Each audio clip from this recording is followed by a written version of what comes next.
Hey, what is up everybody, Blades for here, and today I have for you guys another video of Persona 5X. Inside today's video, guys, we're going to be going over at least the tier list here, in which will be a monthly deal here. I'm going to do it on the 27th of every last month here. I feel like you guys might actually appreciate this a little bit more.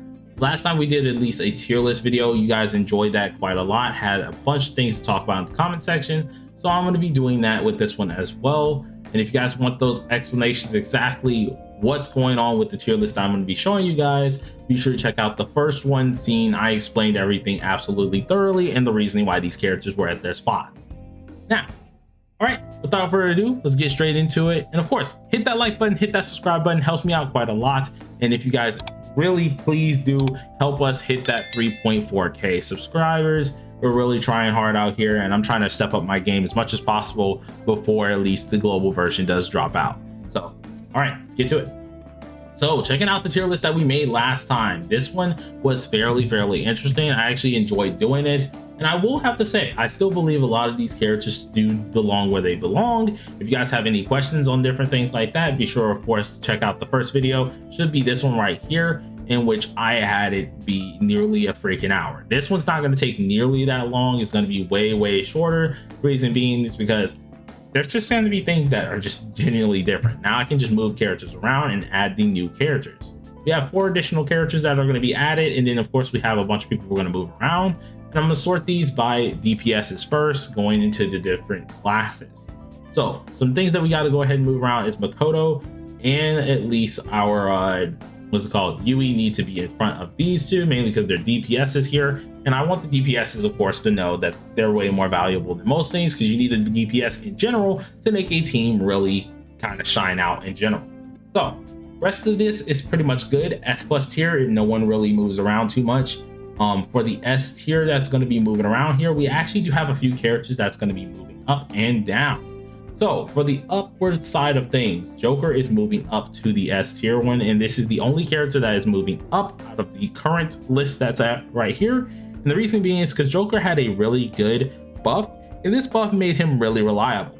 As for being exactly the kind of leveling field when it does come down to at least where they belong here, as I did say before, I want to try and keep the the DPSs being up in the front, so we can actually know things are going, even though Phoebe's technically better than these two. But DPS in the front, these two are always going to be here. When it does come down to at least the next characters in line, of course, Phoebe and is going to be Vino. If we weren't having the DPS always in the front like that, I would definitely say Phoebe's in front of these two, and then Vino's going to be in front of Joker, just only allowing Joker being put in front of Soy. I think we're going to actually do this just to make things a little bit less confusing. Just do them by their worth instead of doing it by kind of the classing type as well.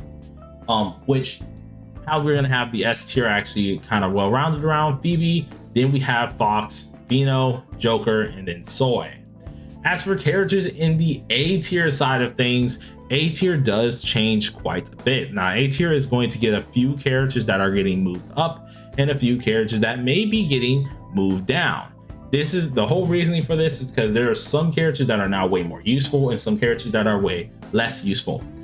So some of those characters that are going to be getting at least moved up here is immediately going to be our man Leo. Now Leo has made himself very known to be very useful, and I'm going to actually put him at the top of A tier because I'm not going to lie, the man is really good. I knew he was good beforehand, but I just didn't really want to admit to doing it as much as possible, and that was just me being stubborn. Now, when I do have to say he is really good, he's a crazy good unit, though I do believe there are some other things that keep him kind of barred away from being an S tier. That's mainly because he is really squishy. Now, going to the next character that is moving up to the A tier, I do believe this is going to be On. The main reason for having On up here is because she actually got a decent buff, and with the fire team, she actually is really useful. All really On is missing is some really good supporters. Yeah, sure, she has Key and Cattle, but if she can get some really good supporters, she can stay high up as much as possible. Her alone is not the best, but it also isn't the worst. So I mean, like, she definitely still has some use in her, which allowed her to move up to the A tier section of things. Now, when it comes down to the next few characters that are going to be moving up or down here, unfortunately, we're going to be moving down Cattle and we're going to be moving down Closer. Reason being here is because both of these two characters are not the best of characters here. They have their uses, but they're really not too needed. And Yuki also will be joining them because now with the new Blessed team, you don't really utilize Yuki too much. And I'll be honest, not too many people are utilizing Yusuke's team. So it utterly devalues at least Yuki's whole usage, making her be at least a C tier character, which does sadden my heart a little bit. She did carry me quite a lot, but unfortunately she has to move down. With this in mind, of course, we are also going to be moving Moko down to the D tier. She's actually behind Sophia currently. The reason being is because Sophia is slowly getting used a little bit, especially in the SOH that's currently out, and it allowed him to be kind of used. Overall, though, she's technically still in front of him, but they're both D tier at the end of the day, so it does not matter. But that is going to be how the new tier list does kind of look. I don't like how it looks too even out here, but don't worry, that will be kind of spruced up a little bit in a second. So the first character to be joining Godhood here, which is going to be our S+ tier, is going to be Cord. Cord is absolutely amazing. She is a stinking stunning goddamn supporter and really makes it known. She can fit into any freaking team, helps you build your highlights, gives some of your health back afterwards, helps you in general with just any buffs, and can deal some damage on her own. She's not really that bad of the character, and she is literally the woman for at least the supporters. She is the best supporter in the game. This character without a doubt is staying into the S+ tier, and I don't think she'll be moving for any time soon, because for a supporter of her actual like freaking worth, you're not going to find that for a while. So she stays at the S+ tier, and that is the only character that's going to be moving to the S+ tier.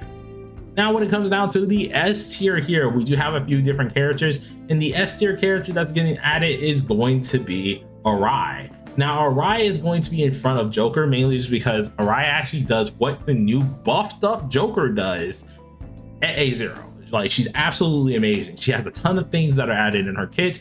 She can go from at least the mid-summer variant all the way to the true summer if you have her fully duped, and she can be a crit damage monster. All you need on this character is a little bit of crit rate, which she does provide with her A1 as well, and is absolutely insane. Not to mention she's our first blessed DPS and is an AoE DPS as well, which is literally just Joker but better. So she's actually kind of cracked. Her skill multipliers are insane, and is actually really of a good character. So a lot of us ended up summoning for her. If you did not summon for her, it's not the end of the world. She will be back in the next year, of course.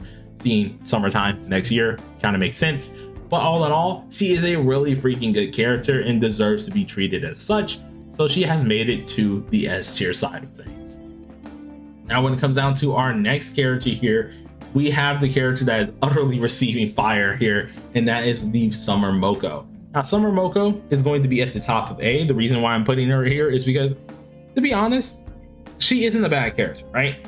She's a good character. The only issue is she's terrible in terms of what she was meant to do, right? Her healing is way worse than Marion's here. She actually gets dropped off by a standard unit. Yes, that's right, a standard unit. Her weapon is absolutely lackluster, so that utterly hinders her. Her 4-star weapon is pretty darn good, but it utterly just doesn't make the unit feel completed.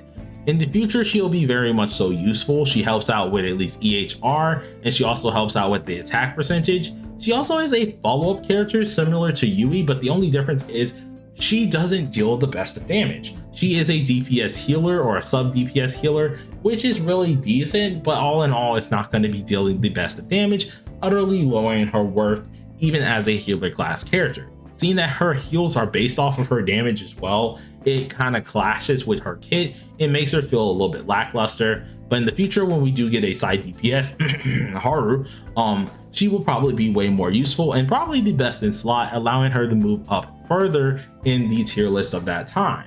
But currently for now, I think she belongs at least in the A tier side of things. Now, when it comes down to the last character that will be joining the A tiers, that is going to be Rico.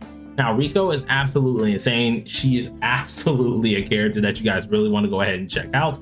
The main reasoning for this is because Rico isn't really that bad. Rico is a good character. She's a crazy good navigator and deserves to be treated as such, to be honest.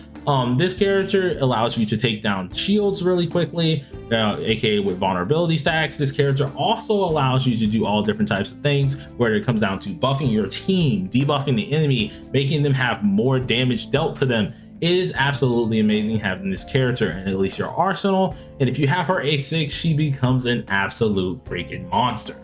But that is going to be it for at least this whole tier list. I couldn't do it too well, or at least too long here, mainly because of course this was mainly going to be more of a moving around slash additional adding.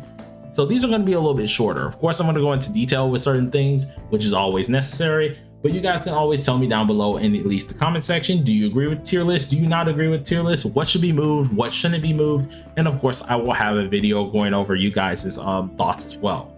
But surely enough, I gotta get back to work in 1 minute, literally. So hopefully you guys enjoyed the video. If you did, smash that like button with your forehead. Consider subscribing if you are new. I do daily videos of Persona 5X, and peace out, folks.